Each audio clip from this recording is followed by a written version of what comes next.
Hello Israel, it's me, Red Planet, coming to you once again with another video. Okay, we're gonna hear what would TV talk about werewolves. I guess this is a movie. Israel, I don't know. But I have no rights to the video or music, strictly for educational purposes only. Let's get into the video, Israel.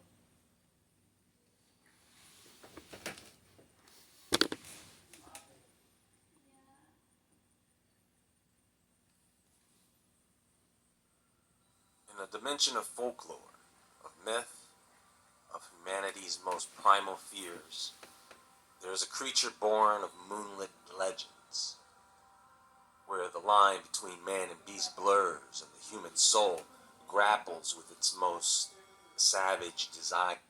Now, Israel, we both know that when the fallen fell, that that they created creatures. When they mixed creatures together, when they mixed animals together, they created creatures. So who's to say that they have not created werewolves or vampires?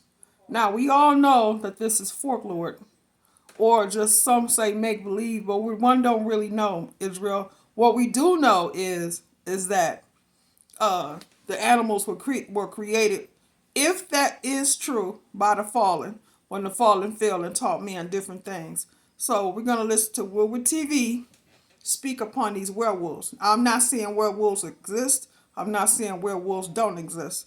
Let's hear what he got to say. Let's get into it, Israel. Long before the age of cinema and silver bullets, the tale of the werewolf began its unsettling journey.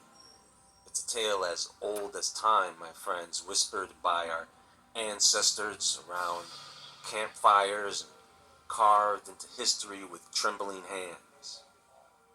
These are not merely tales to frighten, but stories that dig into the depths of our psyche, revealing our enduring fascination with transformation, identity, and the mysteries that lie just beyond the edge of our understanding. We're going to take a look at the shadowy corridors of history and legend, where the werewolf emerges from primordial darkness, a place where curses are cast, and moonlit metamorphosis bring forth the beast within. There's always some crazy truth behind every legend.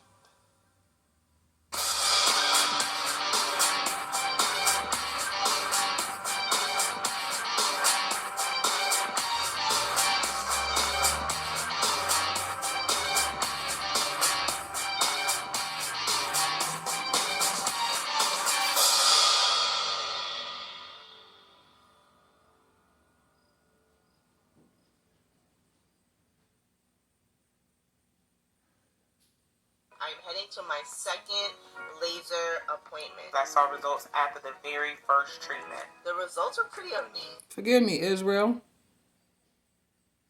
The concept of shape-shifting humans, including the transformation into wolves or other animals, has been present in many ancient cultures. These beliefs served as explanations for unusual or violent behavior. In Greek mythology, for example, the story of Lycaon, a king who was transformed into a wolf as punishment for his cruelty, is one of the earliest recorded tales related to werewolf-like transformations. Well, Lycaon's tale is primarily known from Greek mythology and is recounted in various sources, including Ovid's Metamorphoses. Lycaon ruled the region of Arcadia in the Peloponnese. He was known for his extreme cruelty, arrogance, and piety. Lycaon's actions offended the gods, particularly Zeus, who decided to visit Lycaon's palace. Now I believe, Israel, that Simzaza was the one who talked the fallen into taking the responsibilities of taking themselves wise and falling from heaven down to earth. But if you read Enoch, chapter 69, it talks and tells you about all the names of the fallen. We know that there were 200, but it gives you some of the names, not all the names. That's the head leaders of the fallen. But I believe it was Senzaza who talked to people into, or the fallen angels into falling and taking on themselves wives and falling from heaven onto the earth and teaching men things that men should have never known, or whatever their responsibilities were. We know they taught them sorceries and taught them how to read the celestial planets, how to make metal, how to beautify the eyelids, how to mix animals together to create what we call now werewolves and different animals that should have never been created. And this is why I believe that the Most High flooded the earth. We all know, because there was so much wickedness going on the earth, that they Most High just flooded the earth to get rid of all the uncleanness that was on earth, but saved Noah and his family because they were not mixed. They were not doing wickedly on the earth, and their DNA were pure. It wasn't mixed with anything like they mixed the animals together to create different animals. This is why I say I don't write off that we have werewolves, because when the fallen fell, they taught me as how to create and mix animals together to create different animals.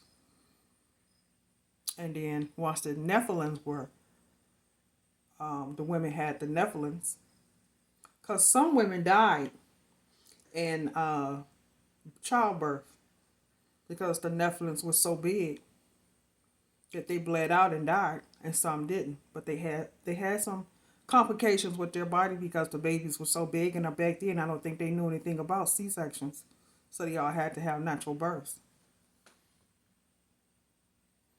They all had to have natural births, Israel. But let's get back into the video. But if you read chapter 69 of the book of Enoch, it tells you the names of the fallen and what their responsibilities were that they taught men. In disguise to test the rumors of his wickedness. Now, according to the most well-known version of the story, Zeus arrived at Lycaon's palace in the guise of a traveler, seeking hospitality. Lycaon, however, wanted to test the divinity of his guest. In a gruesome and sacrilegious act, Lycaon killed his own son and served his flesh as a meal to Zeus to see if the god would detect the deception. Zeus was outraged. He revealed his true identity and unleashed his wrath upon Lycaon. He transformed the king into a wolf as punishment for his crimes against both humanity and the gods. This transformation into a wolf was symbolic of Lycaon's descent into savagery and inhumanity, as the wolf was considered a symbol of wildness and brutality in ancient Greece. It also served as a warning against impiety and hubris, emphasizing the importance of respecting the gods and the laws of hospitality. The story of Lycaon's transformation into a wolf is one of the earliest examples of shape-shifting in Greek mythology and contributes to the broader theme of divine retribution for hubris and impiety. It also laid the foundation for later werewolf legends and myths. Different cultures around the world have their own versions of shape-shifting creatures similar to werewolves. Native American folklore includes stories of skinwalkers, of course, individuals who can change into various animals, including wolves. In Asian and African cultures, there are similar tales of humans who can transform into animals. In medieval Europe, belief in werewolves became particularly prominent because Well, this period saw the rise of numerous legends and accounts of people accused of being werewolves, right? These stories often link werewolves to witchcraft, the devil, and fears about the wild and untamed forces of nature.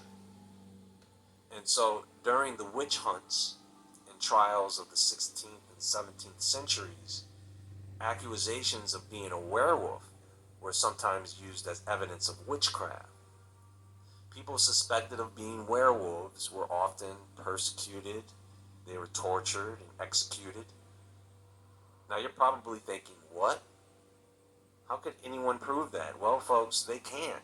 Basically, anyone being accused of being a witch or werewolf is being marked for execution. Yes, folks, just like they had witch trials, they also had werewolf trials. The question then becomes, what in the world was going on back then that they would justify carrying out a trial where someone is being accused of being a werewolf?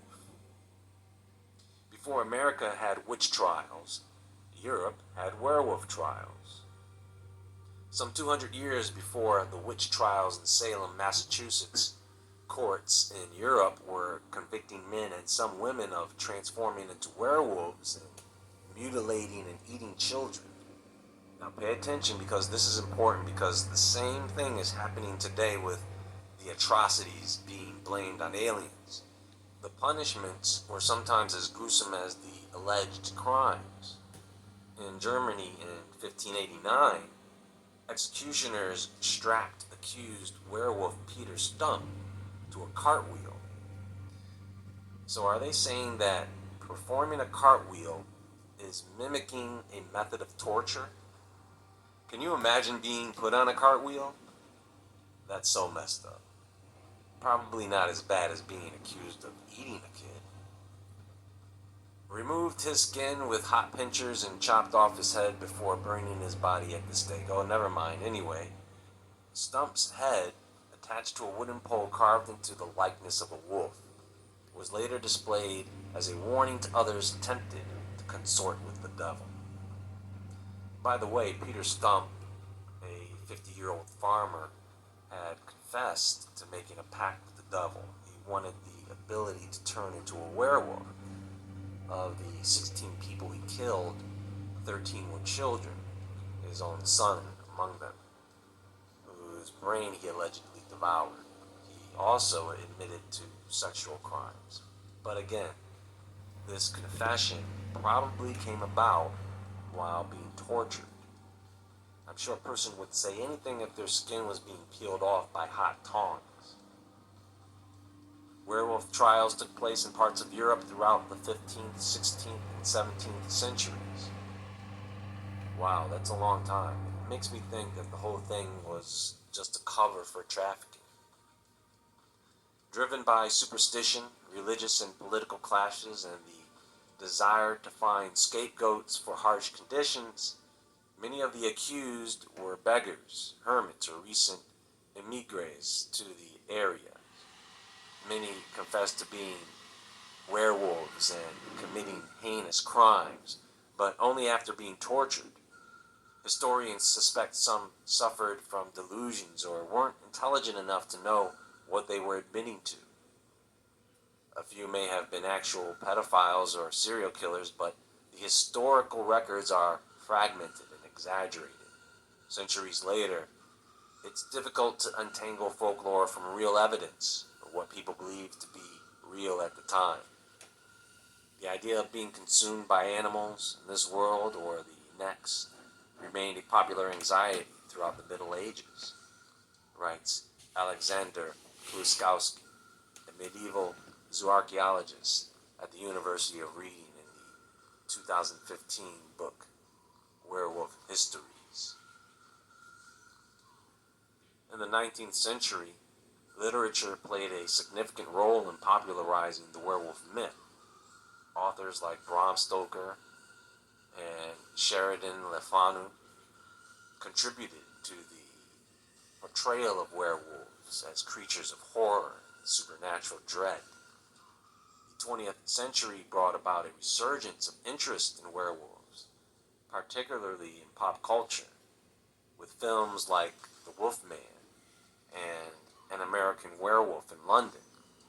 And they contributed to the modern image of the werewolf as a tragic and often sympathetic figure, because they were attacked by a werewolf or cursed. Now, the silver bullet, being a way to kill a werewolf, actually comes from a collection of stories throughout Europe.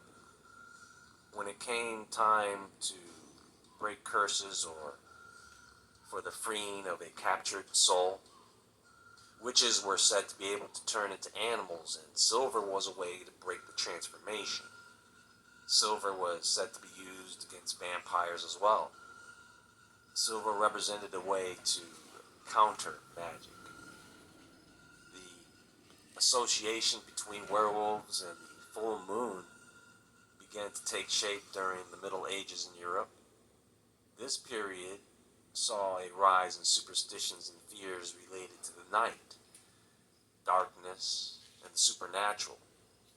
The idea that people could transform into wolves or other creatures under the influence of the moon gained traction. The full moon connection was further popularized in literature.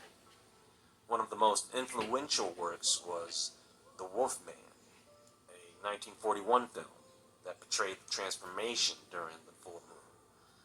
This cinematic depiction contributed significantly to the modern image of the werewolf.